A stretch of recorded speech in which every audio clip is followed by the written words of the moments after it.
ಸಿರಾಯಿ ಈ ಸಿನಿಮಾನ ಡೈರೆಕ್ಟ್ ಮಾಡಿದ್ದು ಸುರೇಶ್ ರಾಜ್ಕುಮಾರ್ ಅವರು.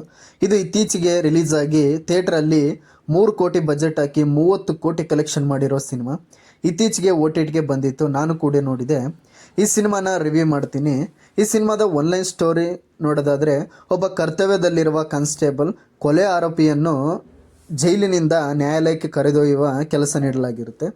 ಆದರೆ ಈ ಪ್ರೊಸೆಸ್ಸಲ್ಲಿ ಯಾವ ಘಟನೆಗಳು ನಡೆಯುತ್ತವೆ, ಮತ್ತು ಅವನು ಯಾವ ಕಾರಣಕ್ಕಾಗಿ ಜೈಲಿಗೆ ಹೋಗಿದ್ದ, ಮತ್ತು ಅದರಿಂದ ಇರೋ ಬ್ಯಾಕ್ ಸ್ಟೋರಿ ಏನು, ಮತ್ತು ಇಲ್ಲಿ ಯಾವ ರೀತಿ ಸಿಸ್ಟಮ್ನ ಹಲ್ಲೆಗೆಳೆಯುತ್ತಾರೆ, ಮತ್ತು ಸಿಸ್ಟಮ್ನಲ್ಲಿರುವ ಲೂಪ್ ಹೋಲ್ಸ್ ಏನೇನು ಅನ್ನೋದು ಈ ಸಿನಿಮಾ ತುಂಬ ಚೆನ್ನಾಗಿ ಕಟ್ಕೊಡುತ್ತೆ.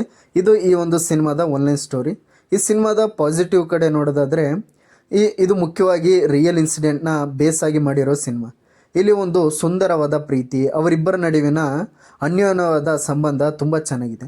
ಮತ್ತು ಪೊಲೀಸ್ ಸ್ಟೇಷನಲ್ಲಿ ಒಂದು ಸೀನ್ ಇದೆ, ಅದು ಮಾತ್ರ ಈಗಿನ ಧರ್ಮಗಳಿಂದ ಜನರು ಹೇಗೆ ಬೇರ್ಪಡಿಸುತ್ತಿದ್ದಾರೆ, ಅಂದರೆ ಯಾವ ರೀತಿ ನಾನು ಹಿಂದೂ, ನಾನು ಮುಸ್ಲಿಮು ಅನ್ನೋ ಒಂದು ಧರ್ಮವನ್ನು ಇಟ್ಕೊಂಡು ಯಾವ ರೀತಿ ಅವರ ನಡುವೆ ಕಿತ್ತಾಟಗಳು ನಡೆಯುತ್ತೆ ಮತ್ತು ಅದರಿಂದ ಯಾವ ರೀತಿ ಸಮಸ್ಯೆ ಆಗುತ್ತೆ ಅನ್ನೋದನ್ನು ಆ ಒಂದು ಪೊಲೀಸ್ ಸ್ಟೇಷನ್ ಸೀನಲ್ಲಿ ತುಂಬ ಚೆನ್ನಾಗಿ ಹೇಳಿದ್ದಾರೆ ಅಂತಲೇ ಹೇಳ್ಬೋದು.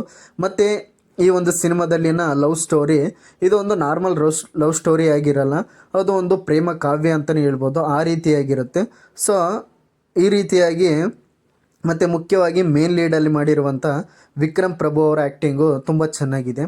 ಮತ್ತು ಇನ್ನೂ ಮೇನ್ ಲೀಡ್ ಆದಂಥ ಅವರಿಬ್ಬರ ಪರ್ಫಾರ್ಮೆನ್ಸು ಸಖತ್ತಾಗಿತ್ತು ಅಂತಲೇ ಹೇಳ್ಬೋದು. ಸಿನಿಮಾ ಎಲ್ಲೂ ಕೂಡ ನಿಮಗೆ ಬೋರ್ ಹೊಡಿಸಲ್ಲ, ಇಂಟ್ರೆಸ್ಟ್ನ ಬಿಲ್ಡ್ ಮಾಡ್ತಾನೆ ಹೋಗುತ್ತೆ. ಸೊ ಇಷ್ಟು ಈ ಒಂದು ಸಿನಿಮಾದ ಪಾಸಿಟಿವು.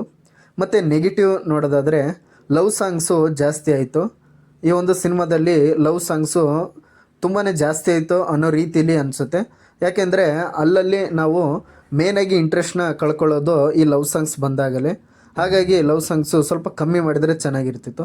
ಮತ್ತು ಫ್ಲ್ಯಾಶ್ ಬ್ಯಾಕ್ ಸ್ಟೋರಿ ಇನ್ನೂ ಸ್ವಲ್ಪ ಚೆನ್ನಾಗಿ ಇರಬೇಕಿತ್ತು, ಅಂದರೆ ಎಮೋಷ್ನಲ್ ಆಗಿದೆ, ಆದರೆ ಇನ್ನೂ ಸ್ವಲ್ಪ ಕನ್ವಿನ್ಸ್ ಆಗಿ ಇರಬೇಕಿತ್ತು ಅಂತ ನನಗೆ ಪರ್ಸ್ನಲಿ ಅನ್ನಿಸ್ತು. ಸೊ ಈ ರೀತಿಯಾಗಿ ಈ ಒಂದು ಸಿನಿಮಾದ ಪಾಸಿಟಿವ್ ಮತ್ತು ನೆಗೆಟಿವ್ ಆಗಿತ್ತು. ಸೊ ಓವರಾಲ್ ಆಗಿ ನೋಡೋದಾದರೆ, ಸಿರಾಯಿ ಸಿನಿಮಾ ಒಂದು ಗುಡ್ ವಾಚ್ ಸಿನಿಮಾ ಅಂತಲೇ ಹೇಳ್ತೀನಿ. ಸೊ ಈ ರೀತಿಯಾಗಿ ಈ ಒಂದು ಸಿನಿಮಾ Zee5 ಇದೆ, ಕನ್ನಡ ಭಾಷೆಯಲ್ಲಿ ಅವೈಲೇಬಲ್ ಇದೆ ಅಂತ ಹೇಳ್ತೀನಿ. ನಾನು ಮಾಡೋ ಕಂಟೆಂಟು ಇಷ್ಟ ಆಗಿದ್ದರೆ ನನ್ನ ಚಾನಲ್ನ ಸಬ್ಸ್ಕ್ರೈಬ್ ಮಾಡಿ. Thank you friends. ಮತ್ತೆ